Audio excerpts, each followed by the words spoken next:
সেটা হচ্ছে নির্বাচনে আমরা অংশগ্রহণ করেছি। আমাদের জেলা আওয়ামী লীগের সভাপতি উনি তিনবারের সেখানকার উপজেলা চেয়ারম্যান, উনি নির্বাচনে অংশগ্রহণ করেছে। আমরা সকলেই, বিশেষ করে আমরা যারা আওয়ামী লীগ করি, আমরা সবাই ওনার নির্বাচন করেছি। তো নির্বাচনে আপনাদের নির্বাচন আমরা আমাদের মতো করে যে আমরা সংশ্লিষ্ট যেখানে যেখানে আমাদের জানানোর প্রয়োজন আমরা সেখানে জানাই যে আমরা নির্বাচনটা সুষ্ঠু এবং শান্তিপূর্ণ পরিবেশে আমরা নির্বাচন চাই। আমাদের সবাই পূর্ণ নির্বাচন আমরা চাই, সেটার জন্য যথাযথ কর্তৃপক্ষকে আমরা টাইম টু টাইম আমরা জানানো দিচ্ছি। কিন্তু এই নির্বাচনকে কেন্দ্র করে বিভিন্ন সময় আওয়ামী লীগের নেতা কর্মীদের উপরে হামলা, বিভিন্ন মামলায় হয়রানি করা। আমাদের অ্যাডভোকেট ফারুক, উনি উপজেলা আওয়ামী লীগের প্রাক্তন সভাপতি, উনি একটা ইউনিয়ন পরিষদের চেয়ারম্যান, ওনার বিরুদ্ধে একটা মিথ্যা মামলা দিয়া ওনাকে বিভিন্নভাবে হয়রানি করে। এইভাবে আমাদের দলের প্রায় প্রত্যেকটি নেতাকর্মী যারা সভাপতি সাহেবের ভোট করছে তাদেরকে বিভিন্নভাবে হয়রানি করেছে। পাশাপাশি আরেকটা যে একটা দুর্দর্শ ডাকায় সে অস্ত্রসহ 15 দিন আগে গ্রেপ্তার হয়েছে। শুধুমাত্র এই নির্বাচন করার জন্য তাকে শর্ত সাপেক্ষে জামিনে আনা হয়েছে। আমরা বলছি যে সুষ্ঠু নির্বাচনের স্বার্থে অন্তত এই সকল চিহ্নিত সন্ত্রাসী যাদের ভিতরে 15-20টা করে মামলা আছে তাদেরকে অন্তত এই নির্বাচনের সহিংসতা থেকে বিরত রাখার জন্য তাদের বিরুদ্ধে ব্যবস্থা নেওয়া হবে। কিন্তু দুর্ভাগ্যজনক আমরা দেখলাম নির্বাচনের আগের দিন থেকে এই সকল সন্ত্রাসীরা সশস্ত্র অবস্থায় আমাদের নেতা কর্মীদের বাড়িতে বাড়িতে গিয়ে রাস্তাঘাটে বিভিন্নভাবে হুমকি ধমকি দিয়ে যেন নির্বাচন না করে।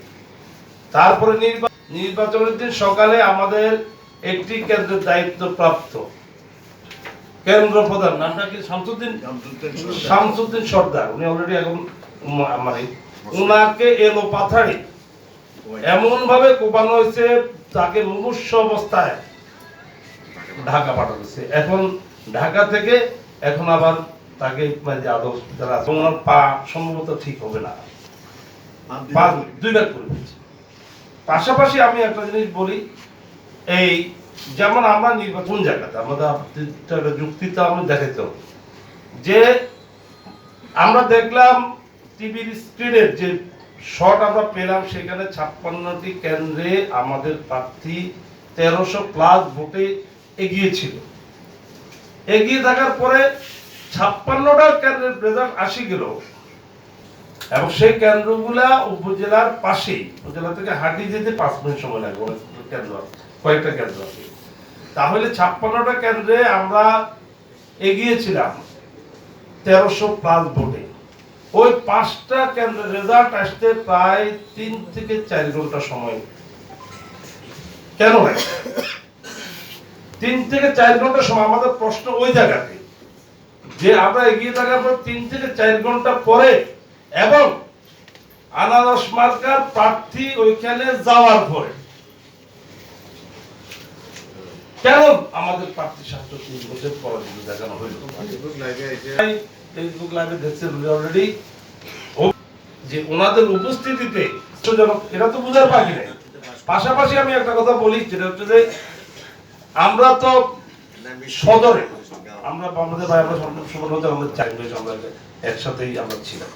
আপনারা সাংবাদিক ভাইরা সবাই সুবর্ণচরে কিন্তু অবস্থান করছেন ওই দিবসে। 4টা পর্যন্ত সুবর্ণচরের মাটিও বলছে দুয়াত কলম শতভাগ নিশ্চিত। আমি মিথ্যা কথা বলছি বলেন? আপনারা কেন সাংবাদিকরা যারা আপনারা সেখানে গেছেন, সকল সাংবাদিক আমাকে জয়টা শতভাগ। তারপরে 56 কেন্দ্র আমরা এগিয়েছি। তারপরে 2-3 ঘন্টা পরে সেখানে একটা ঘোষণা আসলো, আমাদের বক্তব্য আবার ভোটের রেজাল্টের সাথে অনেক ক্ষেত্রে আমরা কিছু গড়মিলও পাইতেছি, হিসাব আমরা যেরকম মিলাচ্ছি। এই যে আমরা কিছু গড়মিলও দেখতেছি, সেটার বিষয় 1914 ভোট, সেখানে এই ভোটগুলোকে অবৈধ দেখানো হচ্ছে। সেখানে অবৈধ দেখানো হচ্ছে, এটার দৃশ্য কত ভোট অবৈধ।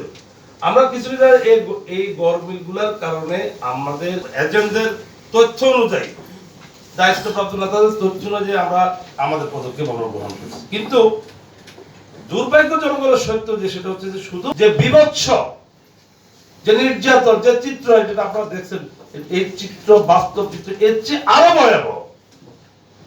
এরা কি আওয়ামী লীগ করে না? একজন ওয়ার্ড আওয়ামী লীগ সভাপতি, ওনার বক্তব্য হচ্ছে আমরা গেছি ওনার ছেলেকে মারছে, ওনাকে মারছে, ওনার বক্তব্য হচ্ছে আমরা তো জাতীয় সংসদে নৌকার ভোট করছি। আমরা আজকে চেয়ারম্যান বোর্ডে জেলা আওয়ামী লীগের সভাপতি নির্বাচন করা কি আমাদের অপরাধ? আমরা আমাদের দায়িত্বপ্রাপ্ত নেতা আমাদের ফারুক ভাই আছে, ফারুক ভাইকে দায়িত্ব দেওয়া হয়েছে, আমরা যথাযথ আইনগত ব্যবস্থা গ্রহণের জন্য আমরা পদক্ষেপ নিয়েছি। মামলা কিছু আমাদের মাননীয় পুলিশ সুপার মহোদয় আমাদেরকে অনুরোধ করছে, আমাকে আমাদের অ্যাডভোকেট শিহাবুদ্দিন শাহিন ভাইকে অনুরোধ করছে যে আপনারা সুবর্ণচর যাইয়েন না।